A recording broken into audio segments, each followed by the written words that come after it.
आपको आंटी ने भेजा है ना?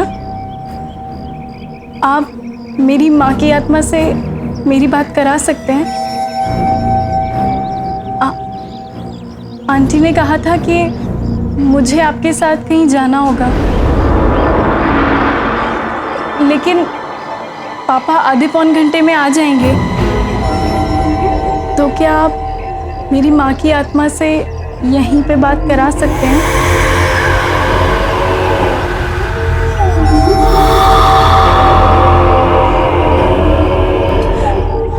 आइए, अंदर आइए।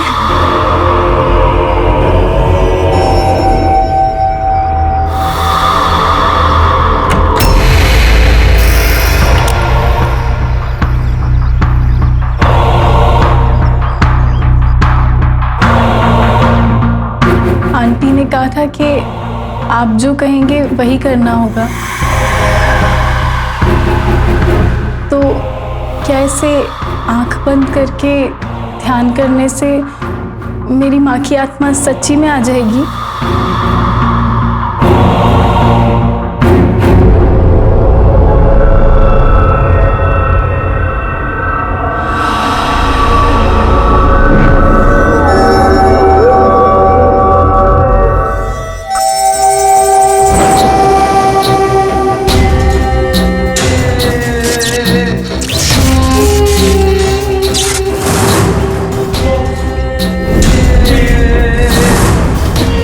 लगता है माँ की आत्मा आ रही है।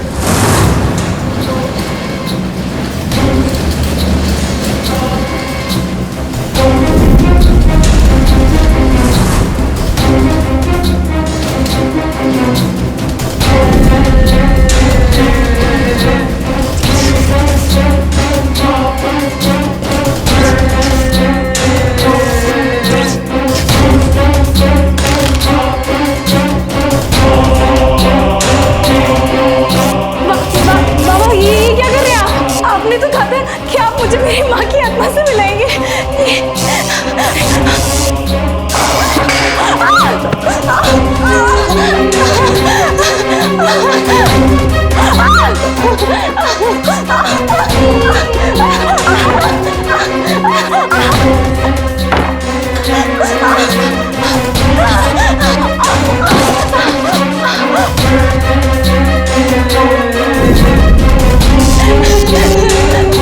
छोड़ दीजिए,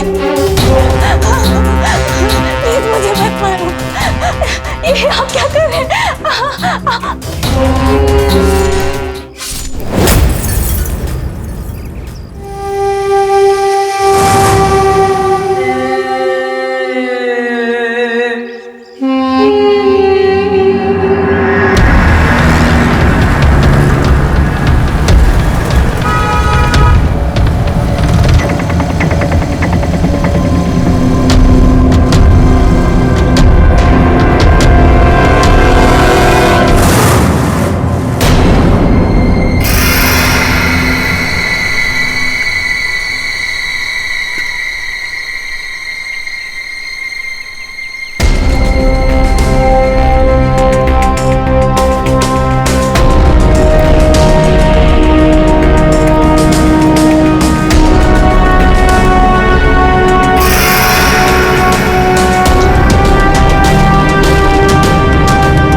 सॉरी भाई साहब।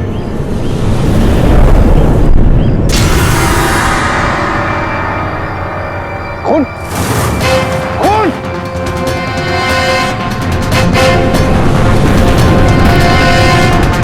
हाथ, लड़की का कटा हुआ हाथ। खून किया तुमने? खून किया है? नहीं नहीं, मैंने कुछ नहीं किया। ये लड़की का हाथ चिपा रहा है। इसने खून किया इधर। लड़की का हाथ मैंने चिपा कुछ रहा नहीं है। किया। अरे अरे छोड़ो मुझे, छोड़ो मुझे, मैंने कुछ नहीं किया। ये कटा हुआ हाथ यहाँ छुपा रहा था। ट्रैफिक हवलदार होकर खून करता है? नहीं, मैंने कुछ नहीं किया। छोड़ो मुझे। लेके जाओ पुलिस के पास। नहीं नहीं साहब, मैं आपसे कह रही हूँ ना साहब, वो बेकसूर है। उन्होंने किसी का कोई खून मर्डर नहीं किया साहब। साहब आप तो पुलिस वाले हैं ना, वो भी तो साहब ट्रैफिक पुलिस में। आप ही बताइए, वो किसी का ये मर्डर कैसे कर सकते हैं साहब? साहब मेरे मेरे दो छोटे छोटे बच्चे हैं साहब। मैं इनकी कसम खा के कहती हूँ साहब, मेरे आदमी ने कुछ नहीं किया साहब। आप उन्हें छोड़ क्यों नहीं देते? देखिए, एक चश्मदीद गवाह ने देखा है केशव को लाश के टुकड़े फेंकते हुए, और ये कोई छोटा मोटा केस नहीं है, मर्डर केस है, सीरियल किलिंग का। एक ही तरीके से होने वाला ये तीसरा मर्डर है। अब तक शहर में 3 मौतें हो चुकी हैं। बिना डर के दिन दहाड़े पब्लिक प्लेस में लाशें फेंकी जा रही हैं, और उसमें आपका पति केशव सस्पेक्ट है।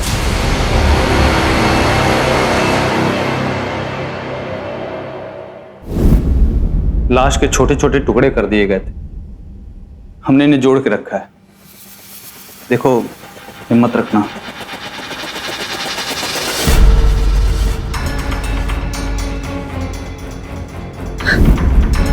तेरी माँ की तिरंगे पे कुछ काम है, मैं बाहर जा रहा हूँ। आधे पौने घंटे में वापस आऊंगा। और हाँ, केशव भाई आएंगे, उनको बिठाना।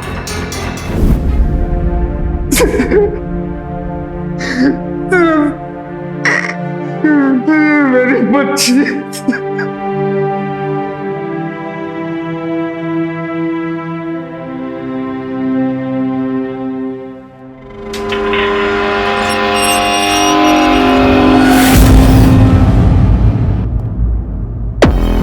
देख केशव, तू खुद पुलिस वाला है, तू जानता है पुलिस अपराधियों से किस तरीके से पेश आती है। इससे तेरी भलाई इसी में है कि सब सच बोल दे। सच कह रहा हूँ साहब, मैंने कुछ नहीं किया। सुरभि के पिता नरेश ने कल दोपहर उसकी गुमशुदगी की रिपोर्ट लिखाई थी, और उन्होंने ये भी बताया था कि तू वहां आने वाला है। और उसके बाद किसी पड़ोसी ने काले चोगे वाले बाबा के साथ उसे आते हुए देखा। बोल, वो तो ही था ना? नहीं साहब, वो मैं नहीं था साहब। मैंने कुछ नहीं किया, मैं सच कह रहा हूँ साहब। कल सुबह मेरी पत्नी ने मुझसे कहा जरूर था कि सुरभि के घर चले जाना, उसे समझाने के लिए, क्योंकि साहब उसकी माँ मर चुकी थी, वो सदमे में थी, वो दुखी थी, इसलिए मैं वहां जाने वाला था। लेकिन साहब, आप किसी से भी पूछ लो, मैं ड्यूटी से बहुत लेट घर आया, इसलिए मैं वहां नहीं जा पाया। तो समझ में ये नहीं आता कि जो आदमी ऑलरेडी दुखी है, उसकी हत्या करने के पीछे वजह क्या है? साहब, मैं एक हवलदार हूँ, आप ही बताओ साहब, मैं ऐसा क्यों करूंगा साहब? क्यों करूंगा मैं? क्योंकि हर ट्रैफिक वाले को लाश के टुकड़े की थैली के साथ किसी ने नहीं देखा।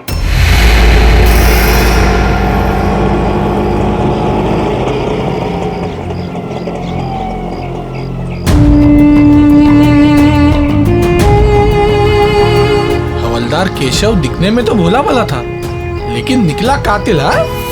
और ये है कातिल की बीवी, कहीं ये भी अपने पति की तरह कातिल तो नहीं?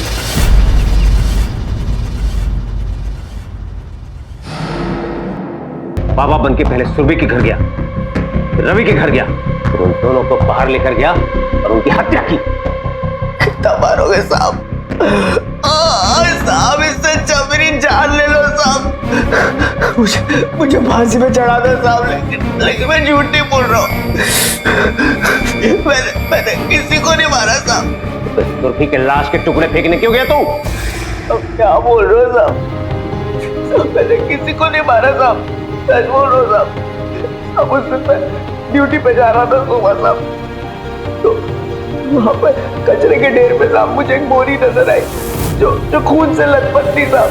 मैं वो बोरी के पास गया तो वहाँ पे एक लड़का आ गया साहब। केशव इस केस का प्राइम सस्पेक्ट है। हालात और पीड़ित परिवारों के बयान यकीनन उसे संदेह के घेरे में खड़ा कर रहे हैं, लेकिन हिरासत में सख्त पूछताछ के बावजूद उसने अब तक अपना गुनाह कबूल नहीं किया है। तो क्या केशव ही वो तथाकथित बाबा है जो आत्माओं से बात कराने का अंधविश्वास फैलाकर इन सीरियल किलिंग्स को अंजाम दे रहा है, या फिर असल हत्यारा कोई और है?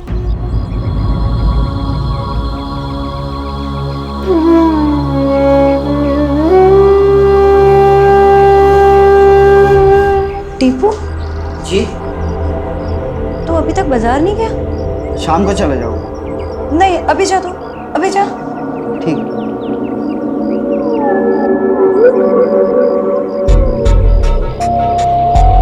अभी तक क्यों नहीं आए?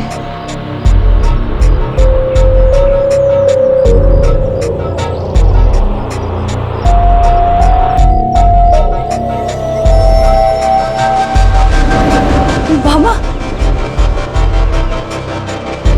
बाबा,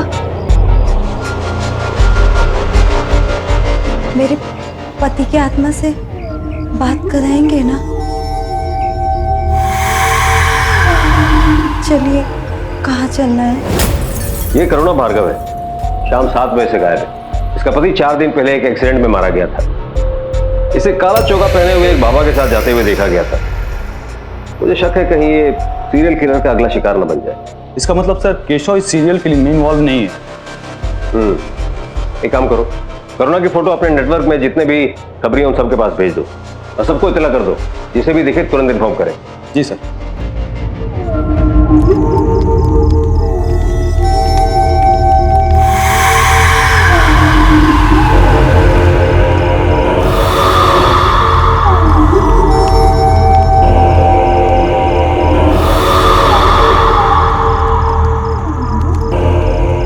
मुझे नहीं रहना है, मुझे अपने पति से बात नहीं करनी, मुझे यहाँ से जाना है।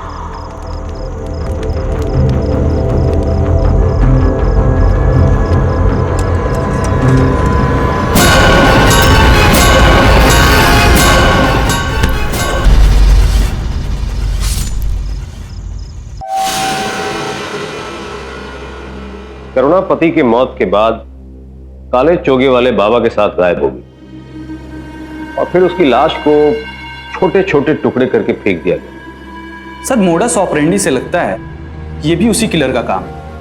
हाँ, लेकिन केशव हमारी हिरासत में था। इसका मतलब ये हुआ कि इस मौत में केशव का कोई हाथ नहीं। सर मैंने फाइंड आउट किया है कि अब तक जितनी भी मौतें हुई हैं उनका कोई ना कोई करीबी रोड एक्सीडेंट में मर चुका है। मतलब सर ऐसा भी तो हो सकता है वो बाबा अंधविश्वास का झांसा देकर उनके रिश्तेदारों को अपने साथ ले जाता हो। ये हो सकता है।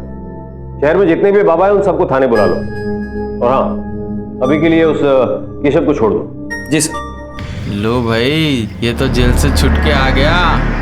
अरे बाबा पैसे दिए होंगे, वरना 3-3 खून करके कोई बाहर आता है क्या?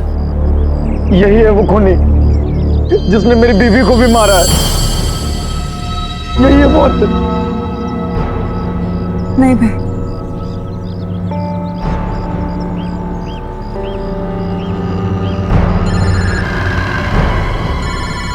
हेलो,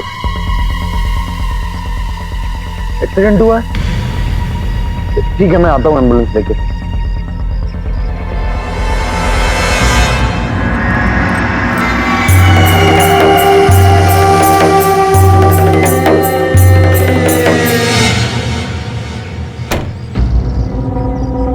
कब आएंगे बाबा?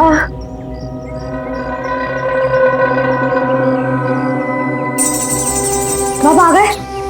बाबा, आप मेरी बेटी की आत्मा से बात कराओगे ना? चलिए बाबा, कहाँ चलना है? चलिए।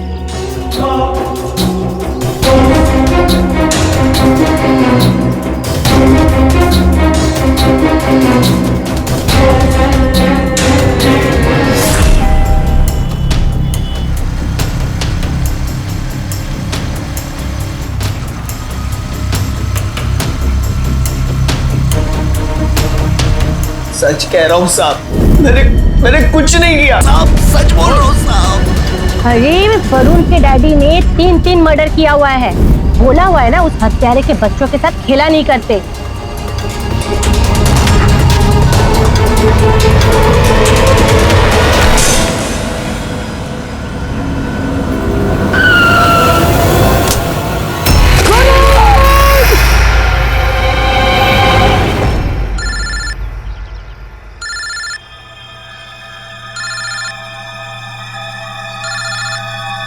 हाँ, कहाँ आना है?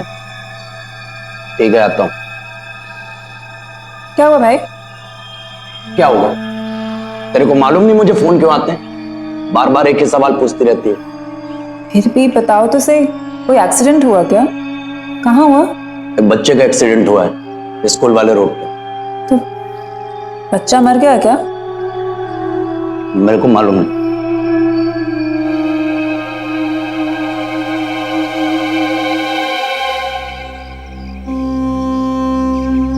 केशव, ये सब लोग यहाँ पर क्यों खड़े हैं?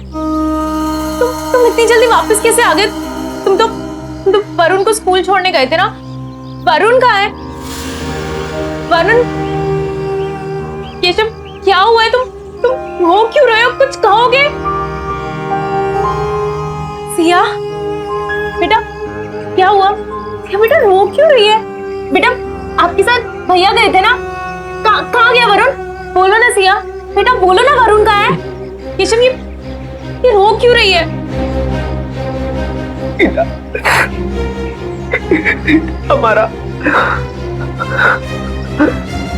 हमारा वरुण इस दुनिया में नहीं रह गया था। मुझे माफ कर दो। नहीं, क्या बोल रहे हो तुम? एक्सीडेंट हो गया, वो मर गया। हमारा वरुण नहीं रह गया था।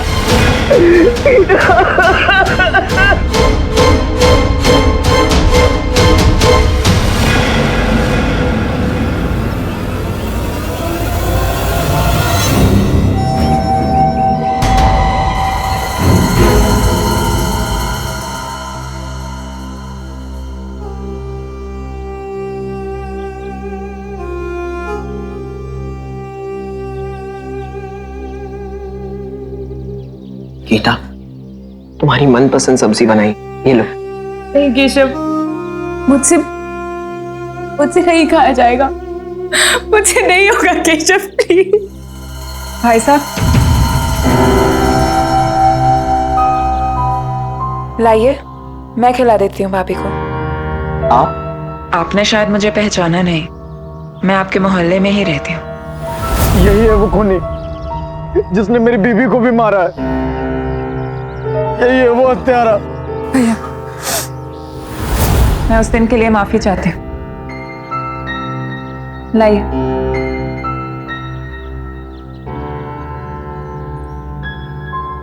भाभी, आप अपने बेटे से बहुत प्यार करती हैं ना? भाभी, आपको पता है आपके बेटे की आत्मा आसपास ही है और आपको देख रही है इस वक्त। अपने बेटे की आत्मा को दुखी नहीं करना चाहेंगे ना? आपको रोते देख दुखी हो रही हो। अपने लिए ना सही, अपने बेटे के लिए खा लीजिए। चलिए खा लो। मुंह खोलिए भाभी।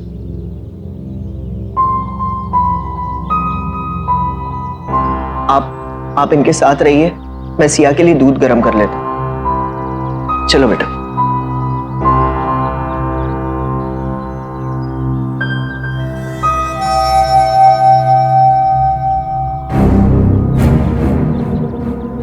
भाभी, आप मन ही मन ऐसा सोचती होंगी ना कि काश ये एक्सीडेंट ना हुआ होता, वरुण आपके सामने होता, आपके पास होता, आप उससे बात कर सकती। वरुण, भाभी आप अपने बेटे से बात करना चाहती हैं? मिलना चाहती हैं उससे?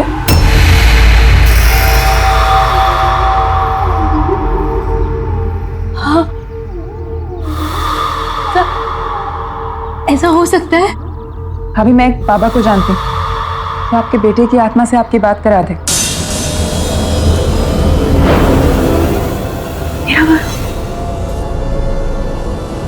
हाँ, पर आप ये बात किसी को बता नहीं सकते, और जब आप उनसे मिलेंगी ना तो उनसे कुछ बात मत करिएगा, और वो भी कुछ नहीं बोलेंगे।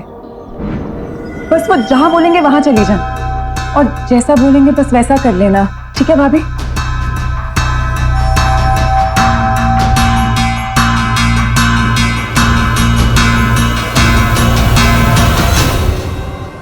सर, कौन हो सकता है वो बाबा? हमने आसपास के जितने बाबा थे सबको पकड़ के पूछताछ कर ली, पर कुछ हाथ नहीं लगा सर। देखो, बाबा कौन है ये तो बात की बात। सबसे बड़ा सवाल ये है कि बाबा को अपने शिकार के बारे में खबर कहां से मिलती है? हाँ सर, जिस घर में एक्सीडेंट से मौत होती है वो उस घर के उस सदस्य को अपने साथ ले जाता है जो सबसे ज्यादा दुखी होता है, और फिर उसे मार देता है। हेलो, हाँ, कहाँ हुआ एक्सीडेंट? ठीक है, हम आते हैं। सर, पुराने बाजार में एक्सीडेंट हुआ सर, तो उस एम्बुलेंस वाले घनश्याम को फोन लगाओ। ठीक। और उसको बोलना जल्दी आए, हर बार की तरह लेट ना करे। जी सर। एक मिनट, शहर में इतने सारे एम्बुलेंस वाले, लेकिन हम हमेशा घनश्याम को ही फोन लगाते हैं। हाँ सर, एक वही तो है जो एक्सीडेंट केस वालों को हॉस्पिटल ले जाता है। इसका मतलब शहर में होने वाले सारे रोड एक्सीडेंट्स की खबर सबसे पहले घनश्याम को मिलती है। देख घनश्याम, हमें यकीन है तो सीरियल किलर चाहे कोई भी हो, वो अपने शिकार की इंफॉर्मेशन तुझसे ही लेता है।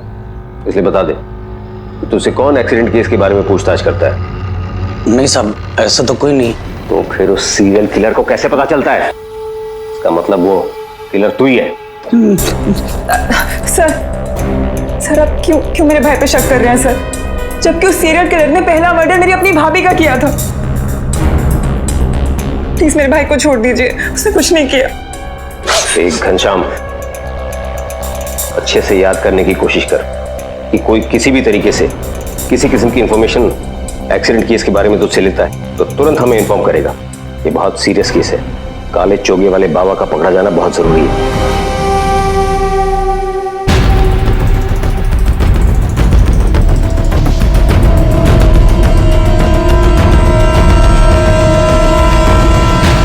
ये घनश्याम, मुझे आदमी कुछ गड़बड़ लग रहा है। हो ना हो इसका उस बाबा के साथ जरूर कुछ कनेक्शन है।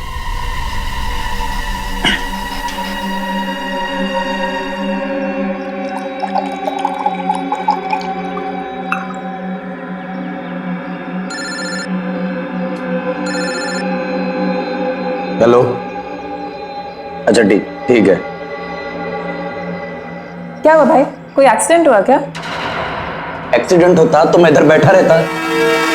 तो पहले तू जा बाजार से सामान लेकर कुछ खाने के लिए बना।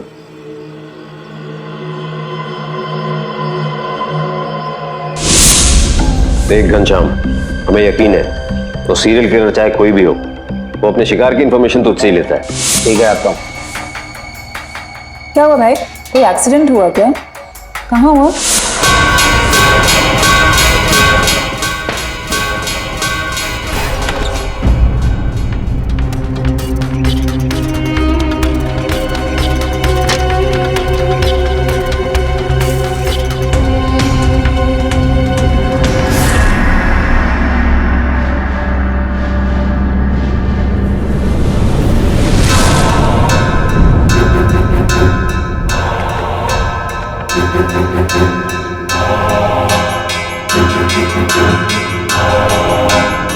आरती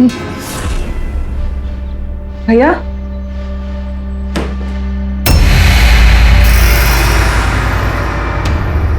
भाई वो पैसे लेके जाना भूल गई थी।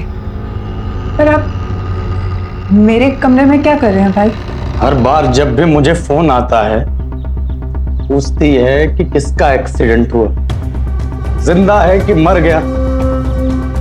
ये माला तेरी है ना? वो काले चोंगे वाला बाबा तू ही है ना? पुलिस जिसे ढूंढ रही है वो तू है ना? नहीं भाई, ऐसा कुछ नहीं है।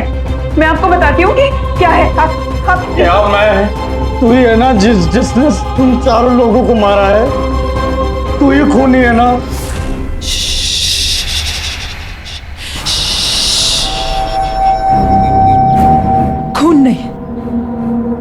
खून नहीं भाई, उनकी तकलीफ दूर की है मैंने।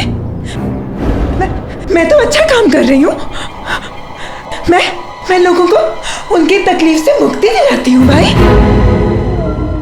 ना, हाँ, खून नहीं। तेरा दिमाग खराब हो गया है। तूने ही सबको मारा है। मेरी बीवी को भी तूने मार डाला। साला पुलिस मुझ पर शक कर रही है। तो जैसी को तो जेल में होना चाहिए। मैं अभी पुलिस को फोन करता हूँ।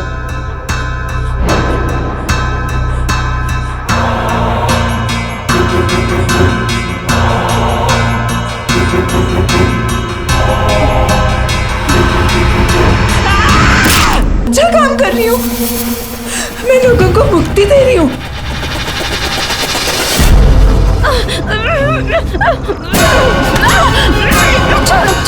छोड़ो मुझे, छोड़ो।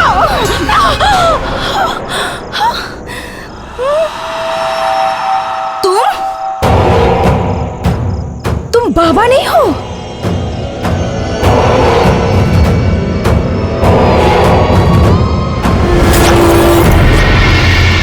तो तुम मुझे यहाँ धोखे से लाई? हाँ? धोखा नहीं, धोखेबाज नहीं हूँ मैं। मुझे जाने दो, मुझे जाने दो। पैसे जेवर सब ले लो, पर मुझे जाने दो। पैसे? जेवर? ये तो सब मोह माया की चीजें हैं। तू ये सब मुझे देना चाहती है? हाँ? अरे मैं तो तुझे से बचाना चाहती हूँ। देख, डरती क्यों है? देख, छोड़ दिया। डरती क्यों है? तेरा पति मर गया ना, एक्सीडेंट में मारा गया। ऐसे एक्सीडेंट में मरी आत्माएं बहुत तड़पती हैं। तू भी कितना तड़पती होगी ना उसके लिए। हाँ, मैं तुझे इन सब चीजों से बचाना चाहती हूँ। मुझे डॉक्टर के पास ले चलो, मुझे डॉक्टर के पास ले चलो। डॉक्टर? डॉक्टर तो सिर्फ बाहर की तकलीफें दूर करेगा। हाँ, मैं हूं ना, मैं डॉक्टर से बहुत बेहतर हूँ। मैं तेरी अंदर की तकलीफें दूर करूंगी, अंदर की, यहाँ मन की। तेरे पति की आत्मा आसपास है और तुझे देख के कितनी दुखी है। तू भी कितनी दुखी होगी ना। मैं तुम दोनों की तकलीफें दूर कर दूंगी, तेरी और तेरे पति की आत्मा की भी। नहीं है, नहीं है। देख, यही है वो। नहीं है। जो तुझे नहीं दिखता वो मुझे दिखता है। मेरी 5 साल की भतीजी, उसकी भी मौत हो गई एक्सीडेंट में।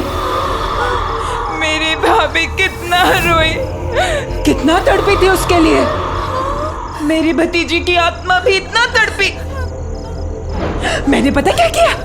हाँ, मैंने उनको बोला आप इधर आइए और अपनी बेटी की आत्मा के लिए ध्यान लगाइए। बाबा आएंगे और वो आपकी बात अपनी बेटी से कराएंगे। भाभी ने ध्यान लगाया और मैंने, पता है, सबसे पहले मैंने अपनी भाभी को मुक्ति दी, उनकी तकलीफ दूर करी। मुझे इतना सुकून मिला, इतना सुकून मिला कि मैंने तय कर लिया कि एक्सीडेंट से तड़पती आत्माओं और उनके घर वाले जो उनके लिए तड़पते हैं, सबको साथ में मुक्ति दूंगी। हाँ।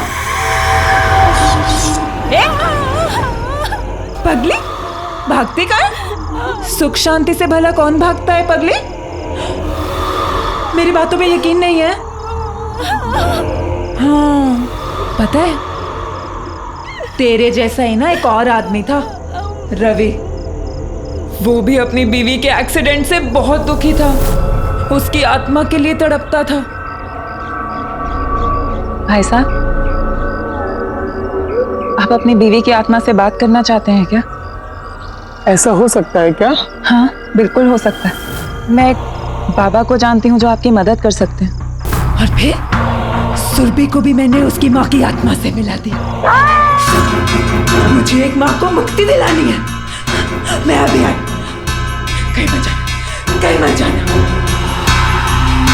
माँ, बताओ मैं कहाँ पे जा रही हो? बता तू मेरी माँ।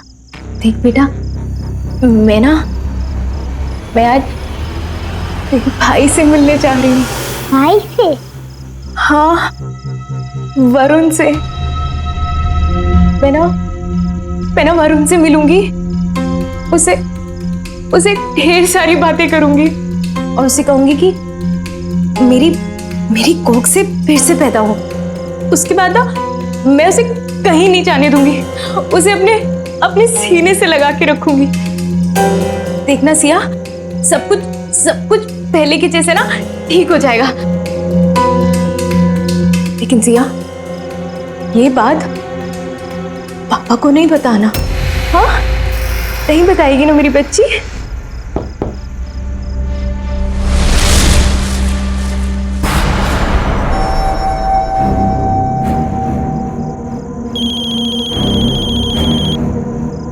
केशव,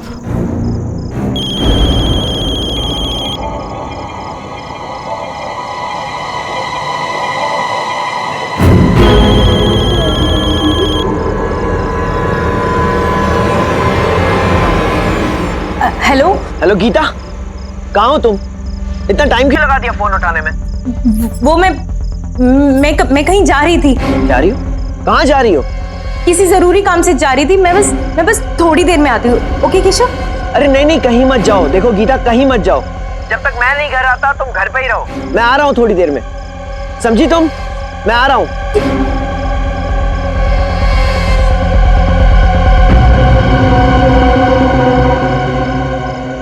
मेरे पति बस आते ही होंगे। एक बार वो घर आ जाए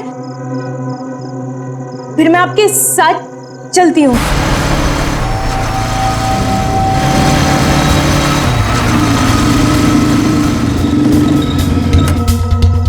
गीता, गीता, बेटा माँ कहाँ है? पापा, माँ है ना उस तरफ काले कपड़े वाले बाबा के साथ चली गई है। क्या? गीता, गीता, गीता, चली गई। बेटा मम्मी किस तरफ गई? इस तरफ या इस तरफ? इस तरफ। गीता, गीता, गीता,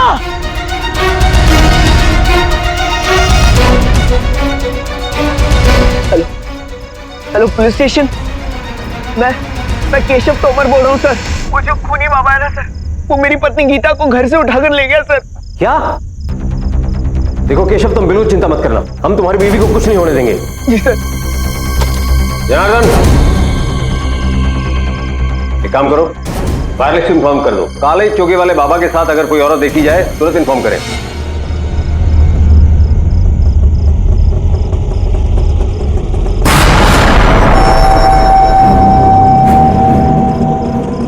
जी लीजिए।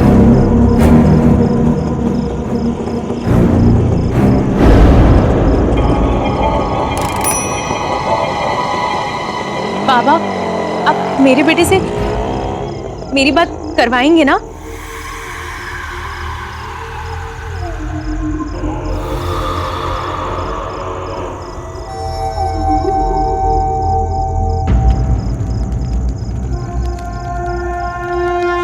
राजू, तुमने मेरी पत्नी को देखा क्या? हाँ, अभी ऑटो से गई साहब। किसके ऑटो से? गोविंद के साहब। तुम्हारे पास गोविंद का नंबर है? हाँ, देता हूँ साहब। लगा के दो।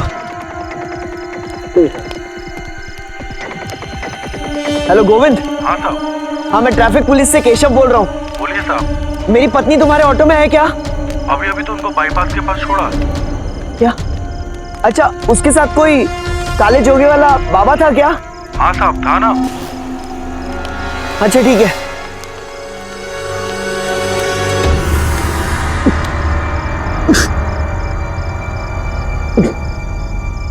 अरे घनश्याम, जल्दी एम्बुलेंस बुलाओ। सर। ये किसने किया? साहब, मेरी बहन। वो सीरियल किलर कोई और नहीं बल्कि मेरी बहन है। क्या? इसका मतलब केशव की बीवी को भी वही लेके गई होगी। तुम्हें पता है कहां ले जा सकती है वो?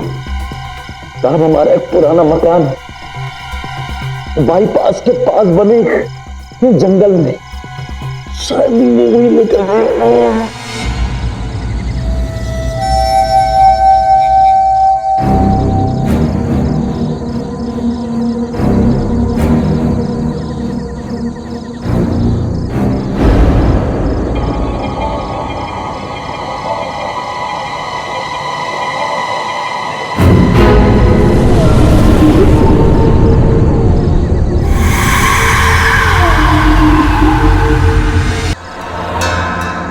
पापा, वो आरती ने कहा था कि जैसा आप बोलेंगे मुझे बिल्कुल वैसा ही करना है। तो अब मैं अपने बेटे का ध्यान करूं ना?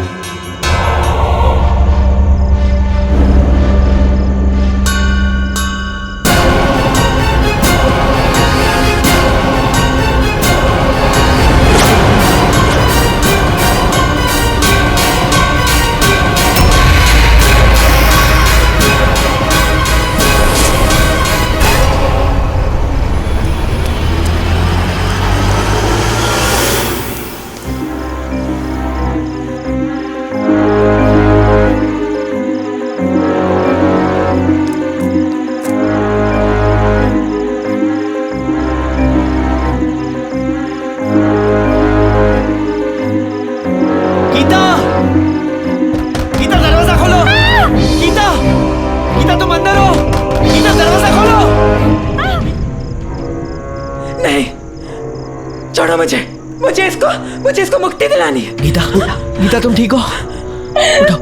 छोड़ो, मेरा काम अधूरा है। मुझे लोगों को मुक्ति दिलानी है, छोड़ो। लेके जाओ इसे। मरते मरते बची गीता। उसकी किस्मत अच्छी है कि पुलिस और उसके पति ने सही वक्त पर आरती को दबोच दिया। 4 लोगों की हत्या और इसके अलावा गीता और अपने भाई घनश्याम को जान से मारने की कोशिश के लिए आईपीसी की धारा 302 और 307 के तहत अब आरती पर मामला दर्ज है और कम से कम उम्र कैद की सजा तो उसके लिए तय ही है। लेकिन यहां उसकी गिरफ्तारी एक बहुत बड़ा सवाल भी खड़ा करती है, और वो ये कि हम लोग प्रत्यक्ष को छोड़कर अप्रत्यक्ष की ओर क्यों निकल पड़ते हैं। अंधविश्वास कितना खतरनाक है, ये केस इसका इकलौता उदाहरण तो है नहीं। इसके घातक परिणाम हम आपको पहले भी दिखा चुके हैं। सवाल ये उठता है कि जिस चीज का यथार्थ से कोई लेना देना नहीं, उसे सच मान लेने का क्या मतलब है। ध्यान रखिए कि अचानक आई हुई कोई भी विपदा हमें इस कदर न तोड़ दे कि हम सोचने समझने की सही दिशा से ही भटक जाएं। दुख से बाहर निकलने की छटपटाहट में एक अनजान लड़की और तथाकथित बाबा पर अंधा भरोसा कितने लोगों की जिंदगी तबाह कर गया। चलिए माना कि भाई को बहन पर भरोसा था, इसलिए भाई आरती के धोखे का आसानी से शिकार हो गया। लेकिन सवाल यह है कि बाकी लोगों ने क्या सोचकर आरती पर भरोसा किया। आरती ने भाई को अंधेरे में रखा और बाकी लोगों को अंधविश्वास में। तो अंधविश्वास से सावधान इंडिया, डरकर नहीं, डटकर।